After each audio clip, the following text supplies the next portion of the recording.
I went vegetarian in 1984, and then I went vegan in 1987.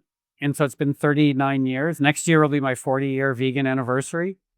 And in that time, I've had 40 years of talking about animal rights with people and talking about veganism with people.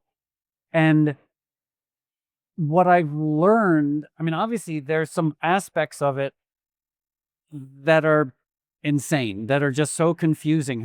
Because the truth is, everyone agrees with us. No one wants to hurt animals. No one wants to see footage of animals being hurt. No one wants to even talk about animal suffering, but everyone continues to buy and eat animals and to wear animals. And it's so confusing that everyone agrees with us. They just won't act according to their beliefs. But what I've learned is, I guess, that no one wants to be told what to do. Everyone, and it's hard because we want to say to people like, oh, you don't want to hurt animals, so stop eating them. The moment I try to tell someone what to do, they become defensive and they stop listening. So the challenge is respecting people where they are, and just giving them information, giving them a perspective, and letting them make up their own minds. I mean, it's hard because we want to save animals. But in order to do that, we have to let people come to their own conclusions, which is, of course, frustrating, but I don't know any other way of reaching people.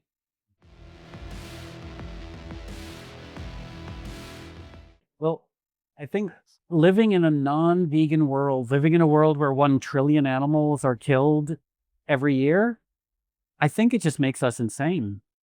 Like, I think that we live in a state of constant craziness because I simply, my life is dedicated to animal rights, but I can't look at it too closely, because if I do, my brain will explode, just with the overwhelming enormity of the problem.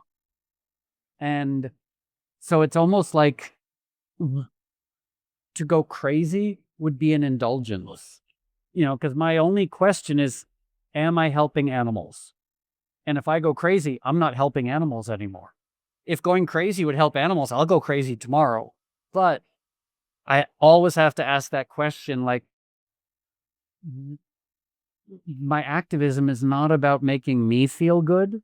It's not about my emotions. It's not about me at all. It's about trying to move the needle towards a future where animals are able to live their own lives.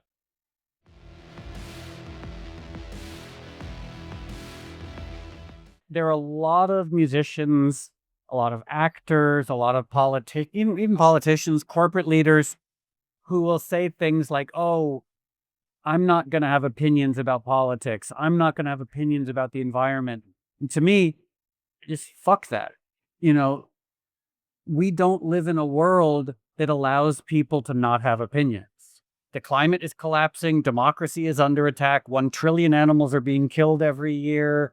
If you have a platform, I feel like it's not an option. You have to use it to speak up. The only question is, how can I use it effectively? But whenever I hear a musician say that they won't have an opinion about politics, I immediately lose respect for them.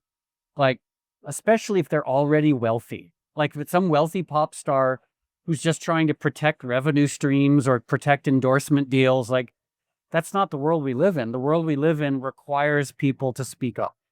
I mean, it's too frustrating. It'd be wonderful to live in a world where people could be apathetic.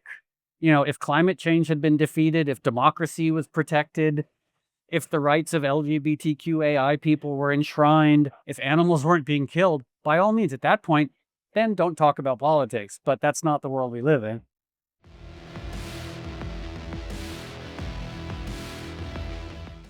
I would just simply say the simplest thing. If you don't want to contribute to animal suffering, and if you wouldn't want to torture an animal, and if you wouldn't want to kill an animal, let your actions reflect that. That's just the simplest thing. We're not asking people to radically change, but just saying if animal suffering bothers you, stop paying for it. To me, it's the most logical. Like, it's just simple logic. Like, I feel like we try to be clever and strategic as opposed to just saying like, look, if that offends you, stop buying it. Stop supporting it. Stop paying for it.